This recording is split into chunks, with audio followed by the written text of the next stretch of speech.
নকল OMR sheet তৈরি করে নিয়োগ। হাইকোর্টের রায়ে যেতে পারে আরও চাকরি। 2014 সালের প্রাথমিক শিক্ষক নিয়োগ পরীক্ষার ওএমআর সিট সংক্রান্ত মামলায় কলকাতা হাইকোর্টে রিপোর্ট দিয়েছে সিবিআই। সংস্থার বক্তব্য, 2014 সালের টেট পরীক্ষাতেও ব্যাপক দুর্নীতি হয়েছে। নকল ওএমআর সিট তৈরি করে নিয়োগ তালিকার বাইরে থেকে প্রার্থী নিয়োগ করা হয়েছে।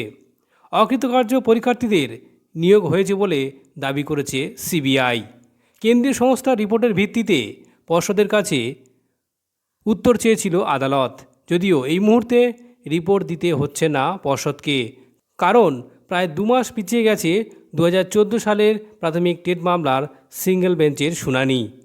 মামলার পরবর্তী শুনানিতে সিবিআই রিপোর্টের ভিত্তিতে হলফনামা দিতে হবে সব পক্ষকে।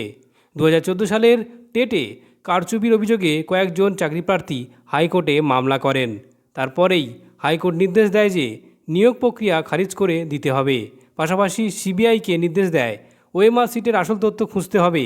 যদি তা না হয় তাহলে 2014 সালের টেট বাতিল করে দেওয়া হবে।